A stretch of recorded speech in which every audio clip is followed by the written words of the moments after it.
Radhe, Hare Krishna. Estou entrando um pouquinho adiantado, porque se acontecer alguma coisa, tem tempo de poder estabelecer aí uma nova conexão. Guruve Gora Chandraya Radhikaya Tadalaye Krishnaya Krishna Bhaktaya Tad Bhaktaya Namo Namaha. Ofereço minhas prostradas reverências a Srila Gurudeva, Shri Gauranga, Shrimati Radhika e suas associadas, Shri Krishna e seus devotos, e a todos os Vaishnavas do Senhor. Vanchakalpatarubhyascha kripa sindhubheva cha patitanam pavanebhyo Vaishnavebhyo namo namaha. Hare Krishna, Krishna Krishna, Hare Hare, Hare Rama, Rama Rama, Hare Hare. Yarade, Hare Krishna. Estou vendo que está no ar aqui, eu recebi já um aviso, deixa eu ver o aviso. Tudo ok, obrigado, Nanda Gopala, que me avisou que está tudo certo. Às 10 horas é o horário normal de começar, mas eu comecei um pouquinho antes. E agradecer aí uma participação bastante expressiva do sábado passado. Totalizaram mais de 630 pessoas que visualizaram o vídeo. Isso significa que esse vídeo provavelmente está sendo útil, essa série, né, do Bhagavad Gita para pessoas que não estão familiarizadas com sânscrito, com excesso de termos técnicos, que é o que eu estou tentando levar. E embora não podemos abandonar completamente o sânscrito, né? O sânscrito é a linguagem dos deuses, a linguagem de Krishna. Então devemos levar isso adiante. Hoje está chovendo aqui em Porto Alegre, uma temperatura muito alta ainda. Vamos ver se dá tudo certinho aí com o vídeo. Tá bom? Para aqueles que estão vindo pela primeira vez, meu nome é Radhant Maharaj, aqui no site.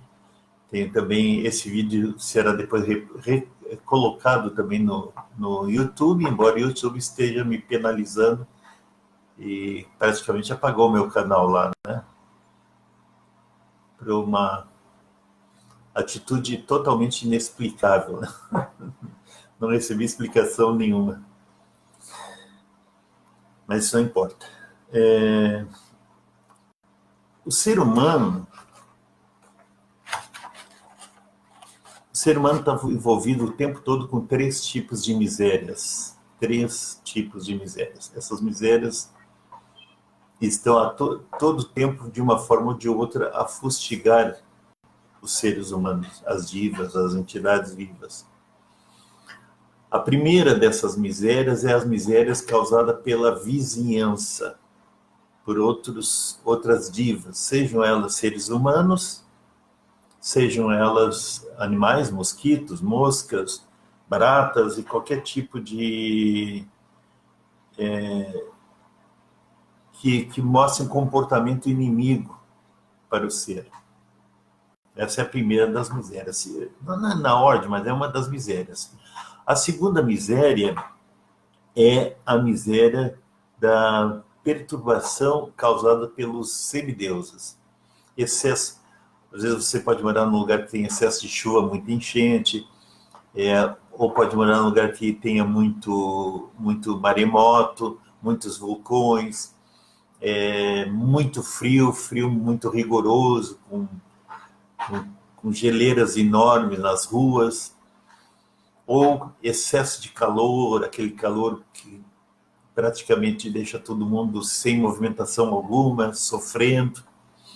E a terceira das misérias é causada pela mente e pelo corpo. Pela mente e pelo corpo. Em outras palavras, as doenças. Porque a doença, ela inicia em nível mental. Depois ela vai para o corpo, né? Essa doença vai para o corpo e faz algum tipo de prejuízo para nossas atividades, né? Então, essas são as três misérias. Eu estou fazendo esse introito das três misérias sem usar sânscrito, usando apenas a informação do significado de cada uma delas, para que possamos entender bem o verso seguinte. Vou pegar aqui o verso, vou ver se está aqui. Vamos ver se eu consigo fazer uma boa visualização para todos. Todos que estão aí na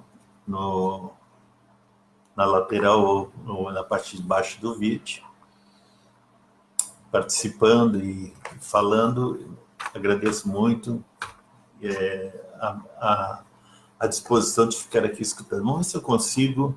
Eu sei que tem problema de acertar aqui a pontaria. Antigamente eu tinha um programa que eu botava no ar primeiro o verso e deixava ali. Dukeshu anudvigna manaha sukeshu vigatas prihaha vitaragabaya krodaha istita dirmunir uchiyate. Outra vez. Estou já saindo aqui da tela. Dukeshu anudvigna manaha sukeshu vigatas prihaha vitaragabaya krodaha stita dirmunir uchiyate. Na última linha do verso tem a palavra munir. Opa, munir. Munir aqui, ó. Os munis na Índia, tanto na Índia Védica, e principalmente na Índia atual, são chamados de sábios especuladores. Na verdade, os munis ficam especulando sobre tudo, sem chegar a conclusão alguma. Cada muni tem a sua própria conclusão, os seus próprios conceitos das coisas que eles estão a discutir ou estão a querer entender. Eles não passam de especuladores que ficam o tempo todo tentando fazer definições espúrias, especulativas, com base nas suas capacidades mentais de raciocínio e de especulação. É dito que se um muni não tiver o seu próprio conceito, a sua própria interpretação, se ela não diferir dos demais munis, ela não é considerada um muni. Mas aqui está falando Stita dir munir. Esse não é um muni qualquer, é um sábio Vaishnava, uma pessoa que conhece os valores reais da vida, aquele que conhece as escrituras e que tem informação não própria, mas aquela que foi ensinada pelos nossos acharyas antecessores e legada por Krishna e Mahaprabhu. Esse é o verdadeiro Muni. Ele é chamado de Stita dir Munir. O significado desse verso, vamos aqui dar uma olhadinha aqui, de acordo com a tradução de A.C. Bhaktivedanta Swami Prabhupada, Srila Prabhupada. Aquele ou aquela pessoa cuja mente não é perturbada, mesmo estando rodeada das três misérias. As três misérias, eu já fiz um comentário inicial aí para sabermos quais são as três misérias. A primeira miséria é aqueles que estão na nossa vizinhança, nos futigar.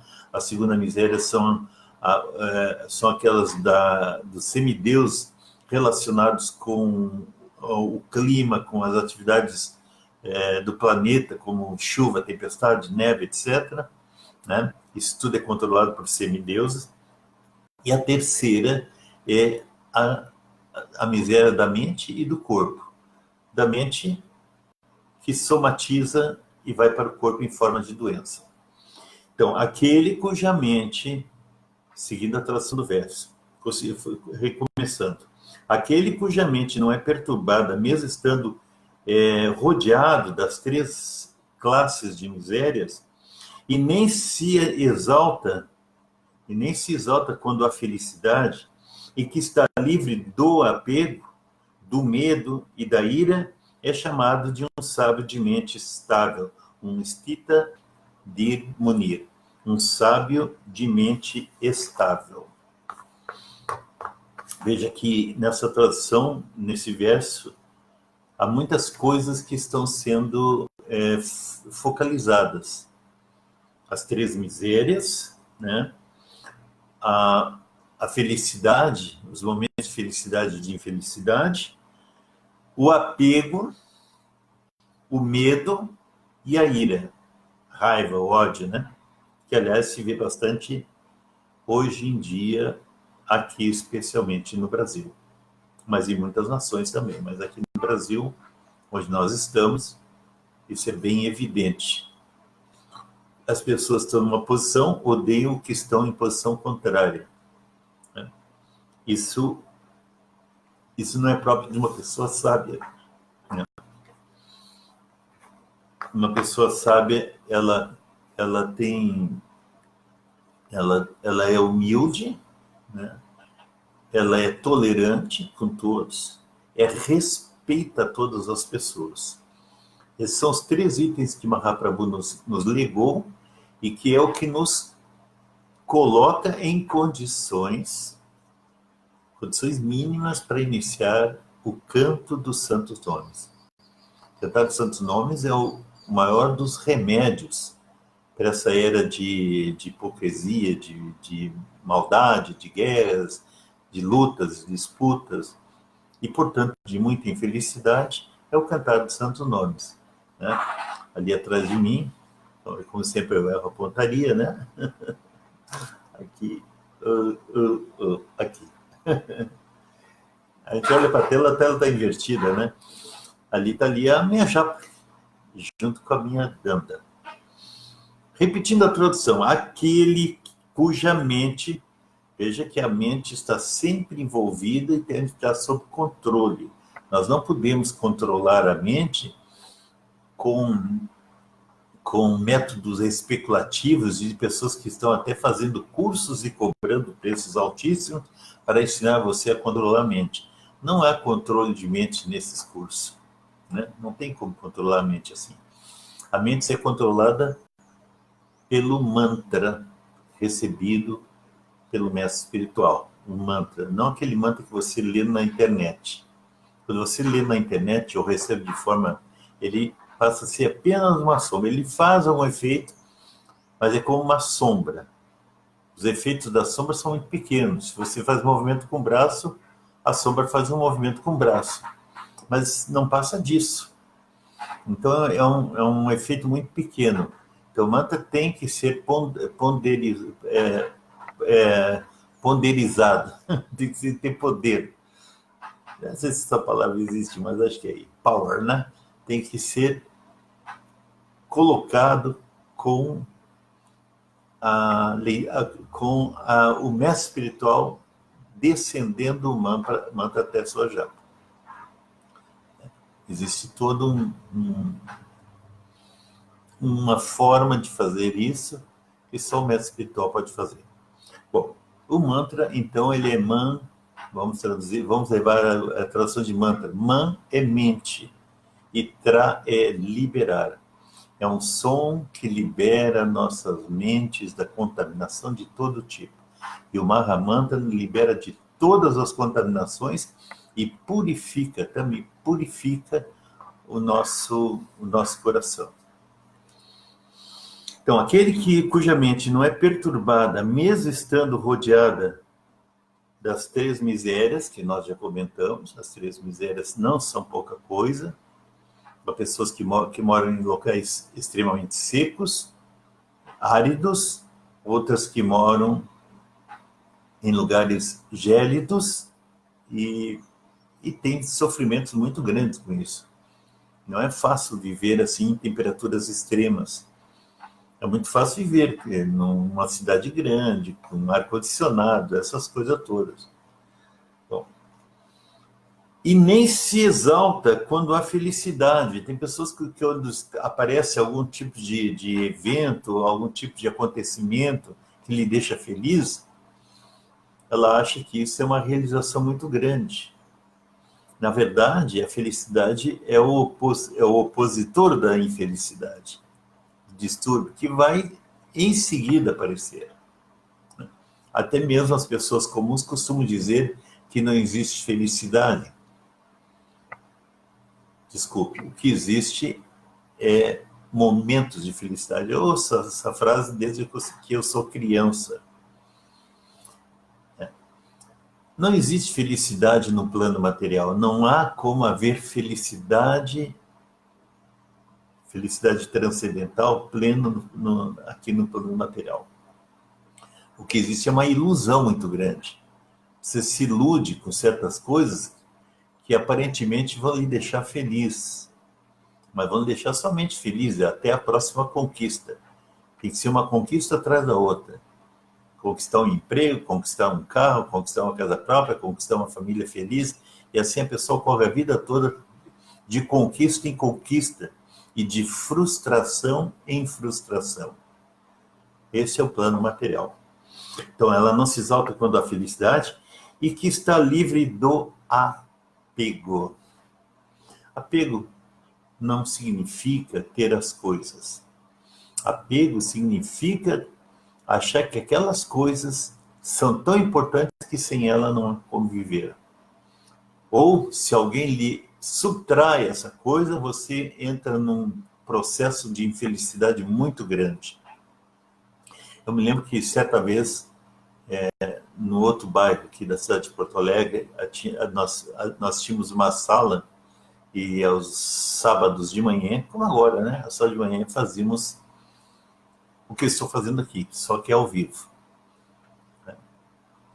E tinha uma razoável número de pessoas, depois daquilo a gente comia prachado e tal, né? E quando saímos, um casal saiu junto comigo, eu fui o último a sair com esse casal. Eles tinham deixado o carro deles a uma quadra dali. Olha, quando ele chegou lá e não viu o carro, ele entrou num parafuso tal que parecia assim uma pessoa totalmente desconhecida. Ele entrou em pânico, ele e a mulher gritavam, pulavam, que não era possível, como é que roubaram o carro dela, como é que roubaram o carro deles. É claro que a gente não gosta que fique nos roubando assim, mas também não precisamos ter um apego desse nível com as coisas. Então as pessoas são apegadas por carro, por outras pessoas, por animais, e todo tipo de apego. Por exemplo, quando alguém de uma família, de uma pessoa apegada, abandona o corpo, morre, que eles chamam de morte, as pessoas muitas vezes têm desesperos assim horríveis. E eles sempre dizem a frase: perdi minha mãe, perdi minha avó, perdi meu avô. Eles não estão falando da pessoa que está ali no caixão ou pronta para ser cremada. Elas estão falando da perda delas. Eu perdi minha mãe, eu perdi meu pai. Elas estão falando do apego. O apego faz com que as pessoas nem percebam que elas estão lamentando por elas e não pela pessoa que saiu. Elas não são capazes de ficar imaginando, foi melhor para ele, talvez tenha sido melhor.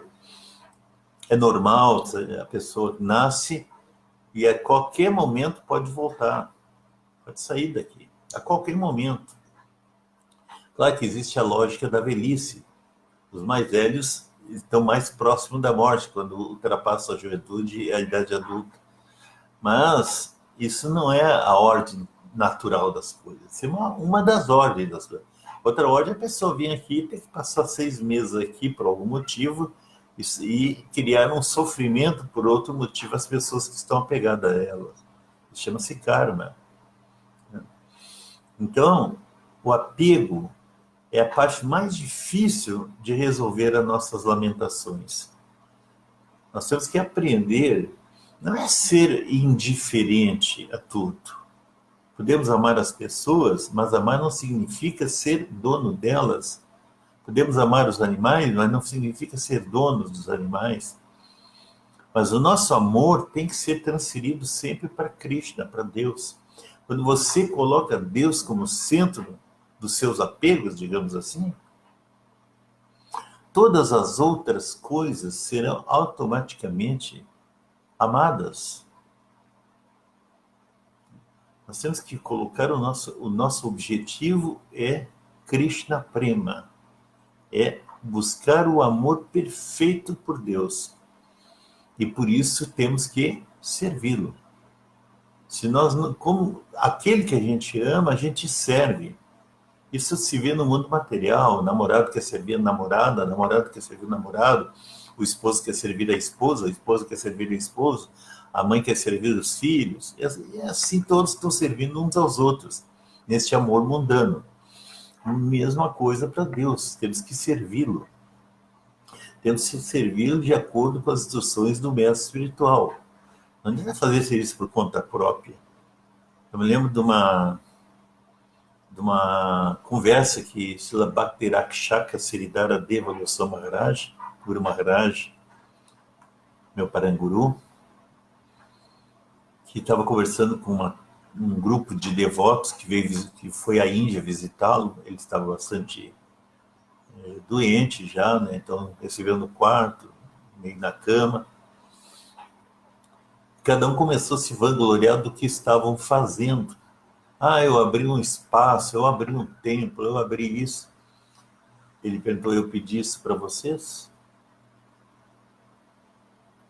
Fazer serviço por conta própria não é serviço devocional. Tem que fazer o serviço que o Guru deseja, ou que o Guru transmite para ti especialmente, ou para todos em conjunto. Por exemplo, Srila Prabhupada dizia, vendam meus livros. Vender meus livros é muito importante. Distribuir, ele dizia, distribuam meus livros. Distribuir meus livros é muito importante. Distribuir para ser vendido ou gratuitamente, não importa. Distribuir meus livros é muito importante. Então, esse é um seva geral para todos. Agora, ele deu seva particular. Você traduz meus livros, eu quero que você cuide de tal serviço. Né? Mas é sempre a orientação do Guru, que nós chamamos de ordem do Guru, que tem que ser cumprida. O Sr. Bhakti-Rakshaka Siridhara Deva Goswami Maharaj não queria templos fora da Índia. Não era desejo dele isso. Portanto, ele não pediu para ninguém fazer isso. E ele disse mesmo, né? É claro que numa conversa mundana, a pessoa diz, mas que pessoa mal agradecida, fiz um tempo... É que as coisas na plataforma devocional não tem nada a ver com a plataforma material, com esse plano mundano de fazer favores, de puxar saquismo. Essas coisas tudo não existem na plataforma espiritual. Então ele vai ser bem sincero, eu não pedi isso para vocês. E ele deu um exemplo que eu acho contundente, mas é muito, muito elucidativo. Ele disse para essas pessoas que limpar as fezes do Guru, olha bem, limpar as fezes do Guru, se ele pedir, é muito mais importante do que qualquer outro serviço que o Guru não tenha solicitado. Isso é muito importante. Então, seguindo aqui a tradução, né? Sem apego, livre do apego, livre do medo. As pessoas têm medo, em geral, de ser um devoto, porque ele vai ter que abandonar certos hábitos, certas atividades sociais. Não há diferença de comportamento entre um devoto e um não devoto. A diferença é o objetivo. O devoto faz tudo para Krishna, faz tudo para Deus. Então ele encaixa a sua atividade cotidiana em serviço a Deus. Isto é consciência de Krishna. As pessoas comuns comem, mas comem para satisfazer os seus sentidos.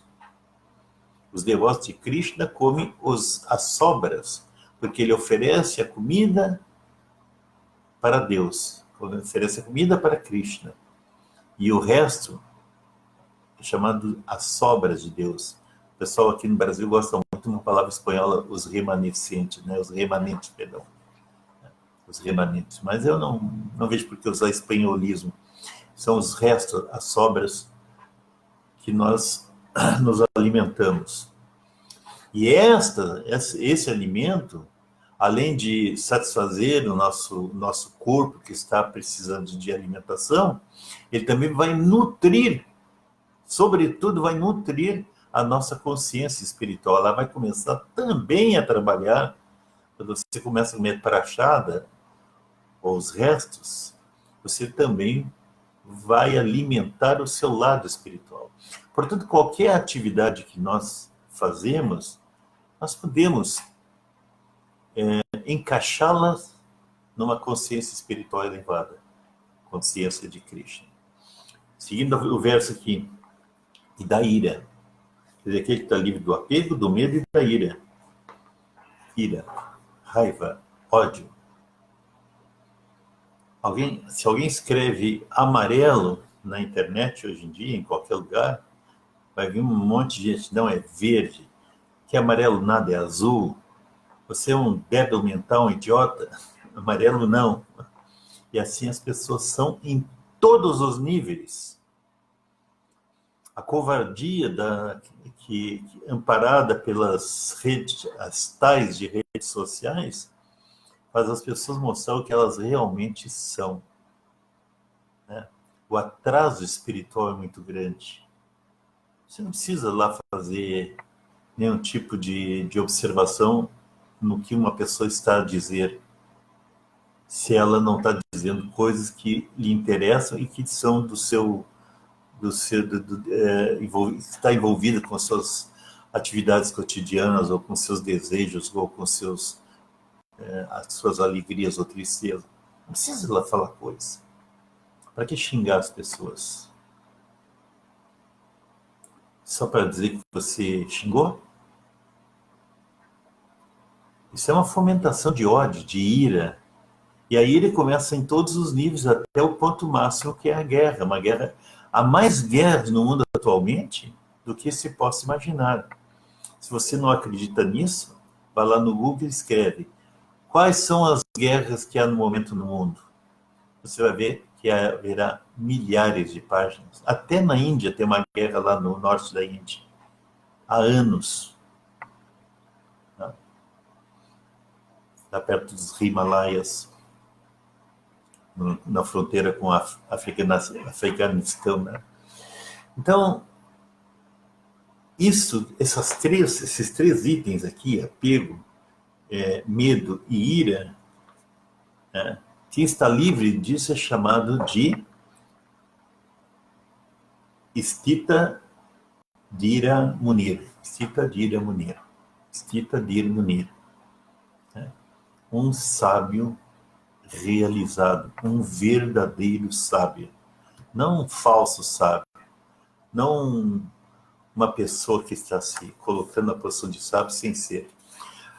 Eu vou dar uma leitura aqui e ao mesmo tempo fazer alguns comentários sobre o que Srila Prabhupada colocou como seus comentários Bhaktivedanta a esse verso. E diz aqui, uma coisa que eu já disse, a palavra Muni significa alguém, diz Srila Prabhupada, que pode agitar sua mente de diversas maneiras, de diversos modos, através da especulação mental, sem chegar a uma conclusão definitiva. Disse que cada Muni tem um ponto de vista diferente, e se o Muni não diferir de um outro Muni, ele não poderá ser chamado Muni no sentido estrito do termo. Aí ele cita um verso aqui do Madhakarata Bharata. Nasha Rishir Yasha Matana Bimaham, que é o significado da última frase que ele disse: se o Muni não tiver seu próprio conceito, ele não poderá ser chamado estritamente de Muni. Mas o Stita Dhir Muni, está aqui na última linha do verso, Stita Dhir Muni, como é mencionado nesta passagem pelo Senhor é diferente de um Muni comum. É diferente de um Muni comum. O Sthitadir Muni está sempre em consciência de Krishna. Está sempre em consciência de Krishna. Olha bem os termos, sempre. Não é nos fins de semana, não é todas as quartas-feiras à noite, assistindo alguma coisa. Não, está sempre em consciência, porque a consciência de Krishna pode ser feita em todo local em que nós estamos, na nossa casa, nos nossos passeios, em todo lugar que estiver, nós podemos enquadrar a nossa vida em consciência de Krishna. Porque, continua Srila Prabhupada, ele esgotou todas as suas atividades relacionadas com a especulação criativa. Ele não está mais nessa especulação criativa do mundo material. Ele é chamado Prashana Nishesha Muni Ratanara, ou, em português, alguém que ultrapassou a fase das especulações mentais e chegou à satisfação de que o Senhor Sri Krishna ou Vasudeva é tudo. Não? Ele chegou nesse ponto. Então ele não está mais especulando. Isso é assim, isso é assado. Tem pessoas que gostam muito de falar nos seus insights. Criam filosofia. Bom, para criar filosofia é para já, né? É para já. Eles criam filosofia seca. Né? E são muito famosos. Filósofos lá atrás da Grécia, não sei da onde. E outros que citam esses filósofos e criam um terceiro ponto baseado nos que os filósofos antigos falaram, os assim chamados filósofos antigos falaram. Né?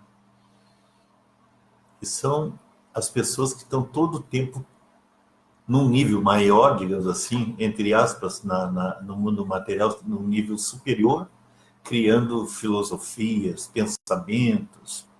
Se você for para a internet, esses jornalistas famosos ficam brigando um com os outros. Eles ficam expelindo ódio pela internet, pelos olhos, pela fala, pelo tom, o tempo inteiro, para dizer que ele está certo e o outro está errado.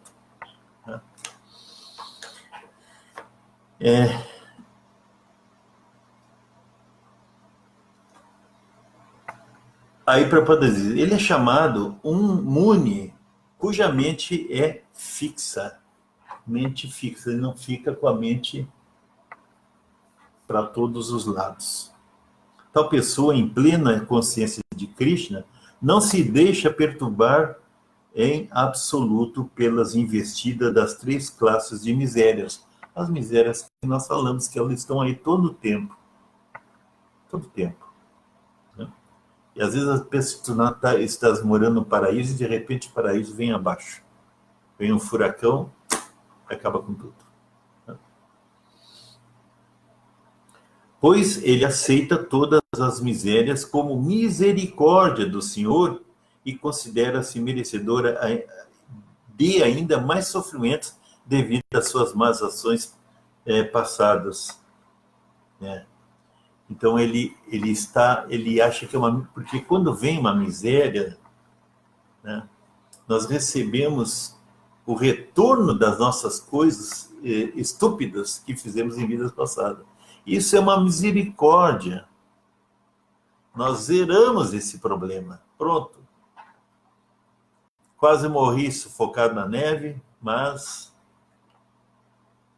por misericórdia divina isso aconteceu para que eu pudesse me livrar de algum tipo de doença no meu ser, na minha estrutura espiritual.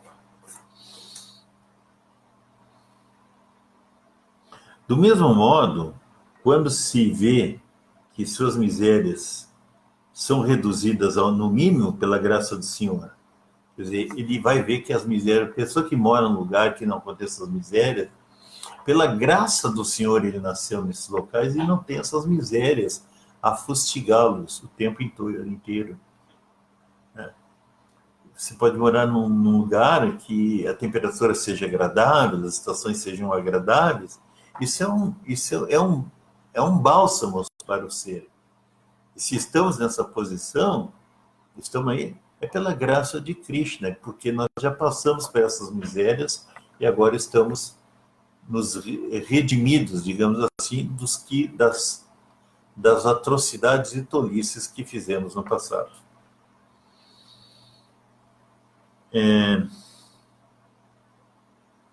Do mesmo modo, quando se sente feliz, ele reconhece que isso é obra do Senhor e considera-se indigno de receber tal felicidade. Ele entende que é devido apenas à graça do Senhor que ela está numa condição confortável e é capaz de prestar o melhor serviço ao Senhor. Então, quando ela entra num estágio de felicidade e coisas boas começam a acontecer, ela também fica agradecida ao Senhor. Ela não fica dizendo como essas pessoas arrogantes, eu estou aqui porque eu fui capaz de fazer tal coisa, eu criei as condições para me tornar uma pessoa saudável, uma pessoa que tem dinheiro suficiente para comprar as coisas que necessita. Não, é a misericórdia do Senhor que está por trás disso. Né? E um devoto humilde, ele sabe disso.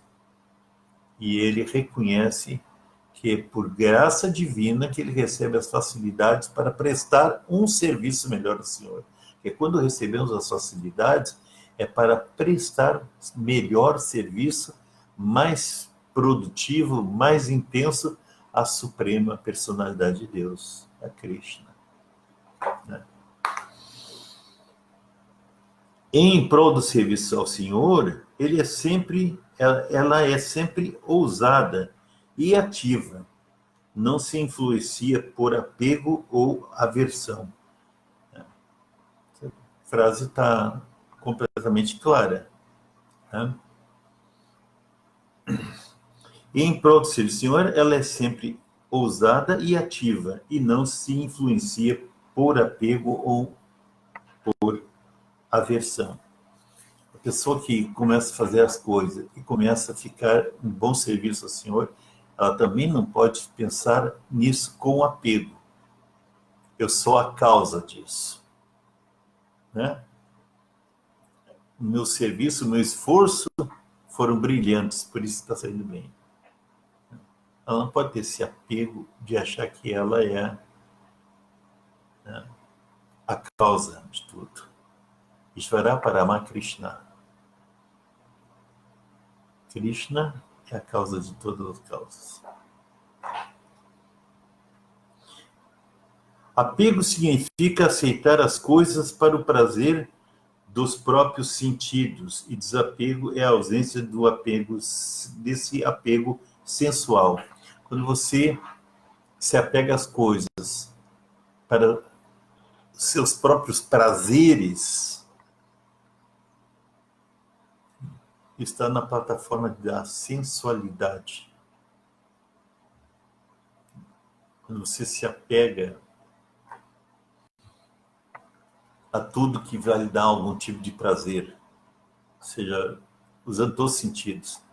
Alimentação, se a comida dá prazer, te apega àquela comida, ou tal música te dá prazer, te apega àquela música, porque gratifica os sentidos da audição, e assim por diante.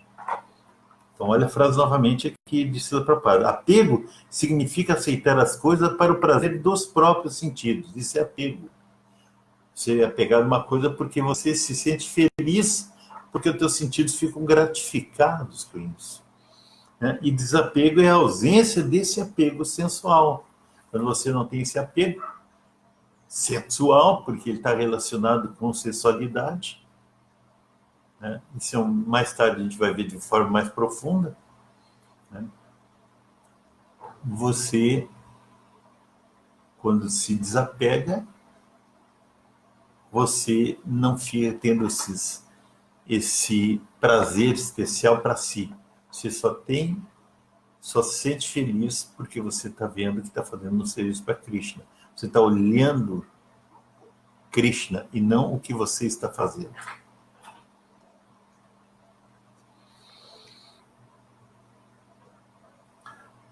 Mas quem é fixo em consciência de Krishna não tem apego nem desapego, porque dedica sua vida a servir ao Senhor.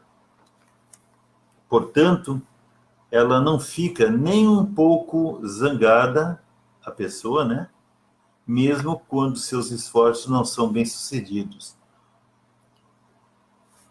Às vezes a gente faz trabalho para a consciência de Krishna, ou o Guru nos pede um trabalho, e nós nos esforçamos o máximo de nós e o serviço não sai perfeito.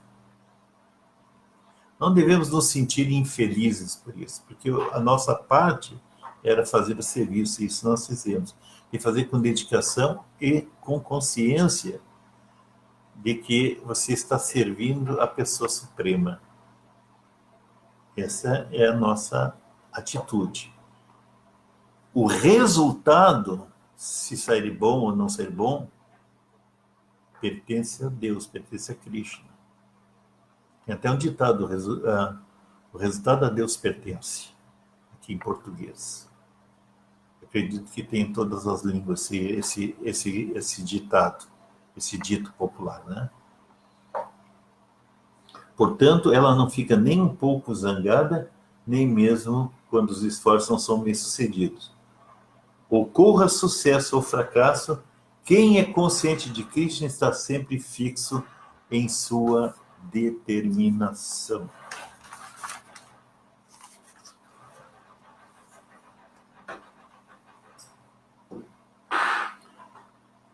Eu espero que o ventilador não esteja dando um barulho excessivo aqui, né? Porque pode estar acontecendo. Então, esse verso é um verso muito bonito. Ele faz parte daquela pergunta que Arjuna fez: como é que eu reconheço um sábio, uma pessoa sábia, uma pessoa elevada? Né? Você conhece por isso, ele faz o trabalho dele objetivando a servir a Krishna com amor e devoção. Tem que ser feito com amor e devoção. Mas se o resultado não é dele, ele tem consciência disso, o resultado não é dele.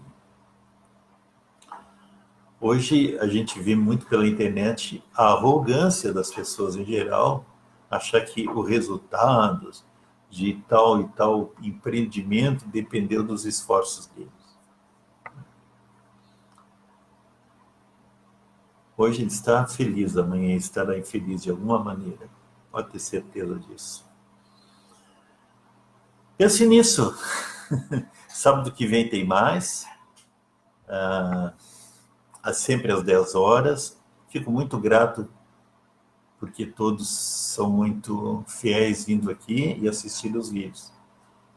Esse vídeo estará disponível em vários locais na internet, no Facebook especialmente, e também eu coloco uma cópia, quando possível, lá no YouTube, apenas para firmar posição no canal, uma vez que lá eles não me permitem mais fazer vídeo ao vivo. E eu achei até uma boa solução, porque acabei tendo muito mais visualizações aqui, mas sou mais visível do que no YouTube.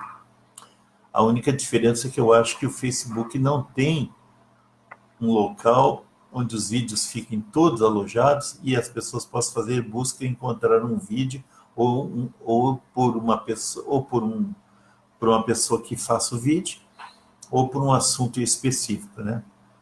Então, hoje, em vez de YouTuber, eu sou Facebooker. Vanchakalpatarubhyascha kripa sindubhya eva cha patitanam pavanebhyo vaishnavebhyo namo namaha. Jai Radhe, Hare Krishna, Hare Bol, Goura Premanande.